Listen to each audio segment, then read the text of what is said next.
పరకామణిలో చూస్తే క్లియర్గా వీడియోలతో సహా సీసీ కెమెరాల్లో పట్టుబడింది. వాళ్ళు ఎట్లా ఎత్తుకుని పోయినారు అని చెప్తే ఈ చేస్తే మరి సతీష్ కుమార్ అనే ఎస్ఐ వాళ్ళ తప్పుల్ని తప్పించుకోవడానికి వక్ర భాష చెప్తూ తప్పులన్నింటినీ తప్పించుకునే ఒక పద్ధతిలో అంటే చేశారు అని నమ్మాల్సి వస్తూ ఉంది. ఎందుకంటే అప్పుడే చెప్పినట్టు ఆ పరకామణిలో కూడా వీడియోలో చూస్తున్నాం ఎంత క్లియర్గా కొట్టేశారు అనేది. రెండోది టీటీడీ దేవస్థానంలో అనేక అంచంచున కెమెరాలు ఉన్నాయి, అంచంచున పోలీస్ భద్రత కూడా ఉంది. ఏదైతే ఒక విమర్శ వచ్చిందో అప్పుడు ఆ ప్రభుత్వానికి సంబంధించిన అధినాయకుడు కావచ్చు, ఆ పార్టీ అధ్యక్షులు కావచ్చు, లేదా అక్కడ పని చేసిన చైర్మన్లు కావచ్చు, గడిచిన ప్రభుత్వంలో ఎవరైతే టీటీడీ బోర్డు మెంబర్లుగా కూడా పనిచేశారో వాళ్ళ ఆత్మశుద్ధిగా ఒక ప్రశ్న ఎప్పుడైతే ఒక ప్రభుత్వము ప్రజలు నిందించారో మీరు మీ చిత్తశుద్ధిని పరీక్షించుకునే దీంట్లో దేవస్థానంలోకి పోయి ఎవరైతే టీటీడీలో పనిచేసిన చైర్మన్లు, ఈఓలు, జేఈఓలుగా అలాగే ఈ టీటీడీ బోర్డు మెంబర్లతో పాటు చైర్మన్ గారు ఉన్నారో మీరందరూ కూడా దైవ సాక్షిగా మీరు ప్రమాణం చేయొచ్చు. మీరు తప్పు చేయని ఎడల దైవం పైన గౌరవం ఉంటే దైవ సాక్షిగా మీరు ప్రమాణం చేయొచ్చు. ఇప్పుడు అసెంబ్లీకి ప్రజలు ఎన్నుకొని పంపించిన తర్వాత స్పీకర్ ఫార్మేట్లో స్పీకర్ దగ్గర అసెంబ్లీలో ప్రతి ఒక్కరూ మేము ప్రమాణం చేస్తాం. మా ప్రమాణానికి గౌరవం ఉంది అని దాన్ని గౌరవించే వ్యక్తులుగా మేమంతా ప్రమాణం చేసినప్పుడు మీరు టీటీడీలో పనిచేసిన బోర్డు మెంబర్లు కావచ్చు, చైర్మన్ కావచ్చు, అప్పుడు ప్రభుత్వంలో ఉన్న అధికారులు కావచ్చు, నిజాయితీగా పనిచేస్తుంటే ఆ పని చేసిన స్థలంలోనే భగవంతుడి ముందర ప్రమాణం చేయడానికి సిద్ధం కావాలని నేను వారికి సవాల్ విసురుతూ ఇప్పటిదాకా ఒక లడ్డు పైన, ఎందుకంటే అది ప్రజల మనోభావాలను దెబ్బతీయకూడదు కాబట్టి ప్రజలు పార్టీ తరపున పోరాడారు. అయితే టీటీడీ అనేది ప్రజల సొత్తు కాబట్టి, ప్రజలు దాన ధర్మాలు చేసిన సొత్తు ఆస్తులు ఉన్నాయి కాబట్టి నేను మా ముఖ్యమంత్రి గారిని ఈ సందర్భంగా ఇంకొకటి కూడా అడగదలుచుకున్నా, అది ప్రజల తరపునే అడుగుతున్నాను. ఖచ్చితంగా టీటీడీ పైన, మన టీటీడీ ఆస్తుల పైన, టీటీడీలో సంబంధించిన బంగారు పైన కూడా ఎప్పుడైతే దళిత వాడల పేరిట బంగారాన్ని దేవుళ్ళని తీసుకొని కాశ్మీర్ టు కన్యాకుమారి పోయిందో గత ప్రభుత్వంలో, ఆ పోయి వచ్చిన నగల పైన ఖచ్చితంగా ఎంక్వైరీ చేయాలి. ఎందుకంటే అది ప్రజల సొత్తు, హిందూ దేవాలయాల మనోభావం అది. కాబట్టి ఈరోజు అన్ని గుళ్ళల్లో కూడా, ఎందుకంటే ఏడుకొండల స్వామి ప్రత్యేకంగా ఈ చిత్తూరు జిల్లాలో జన్మించడం, ఆయన క్షేత్రం ఉండడం ఈ జిల్లాకి ఎంతో వరం. కాబట్టి ఈ జిల్లాలో పనిచేసే ప్రతి ఒక్క ఎమ్మెల్యే కూడా మేము కోరుకునేది ఎంతో పవిత్రమైన దేవాలయం, మన పవిత్రమైన తిరుపతి తిరుమల దేవస్థానానికి సంబంధించి గతంలో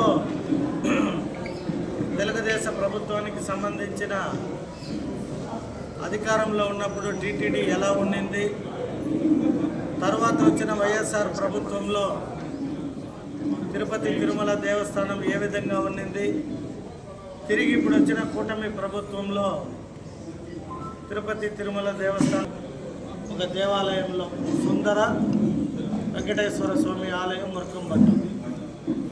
సో మేము తిరుమల పైన అనేక అనుమానాలు ఉన్నాయి. గత ప్రభుత్వము లడ్ల పైన కానీ లేదా దేవుడిని తీసుకొని దళిత గోవిందం అని చెప్పి దళిత వాడలకే దేవుడు భగవంతుడు అని చెప్పి టైటిల్ పెట్టి భగవంతుడిని తీసుకొని బంగారు ఆభరణాలతో గత ప్రభుత్వం అక్కడక్కడ వెళ్ళింది.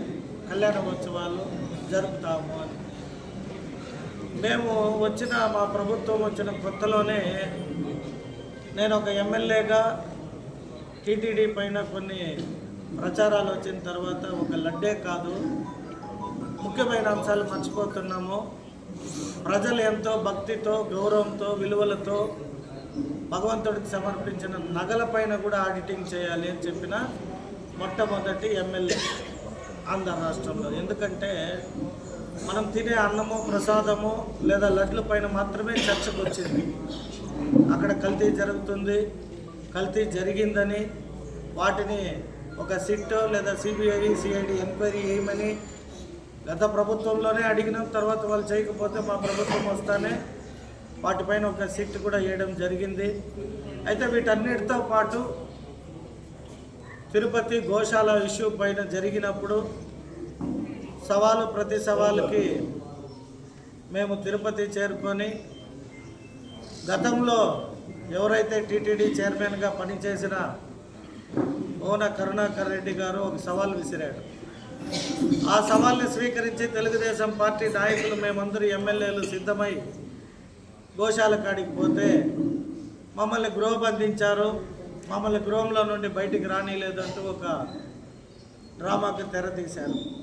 సరే, అది వైఎస్ఆర్ ప్రభుత్వంలో నాయకులకి వైఎస్ఆర్ పార్టీ అధినాయకుడికి అది సహజం. కాబట్టి ఆ సందర్భంలో ప్రెస్ మీట్ జరిగినప్పుడు నేను ఒక చిత్తూరు వాసిగా నేను ప్రేమించే టీటీడీ దేవస్థానంలో ఏడుకొండల స్వామి గోవిందా, చైర్మన్ గారి అవినీతి గోవిందా గోవిందా గోవిందా, సకల జనులు సకల కళ నాయకులు కొండని ఒక ఉండిగా మార్చుకుని దోచుకున్నటువంటి సందర్భం ఈ భారతదేశంలో ఎక్కడా జరగలేదు.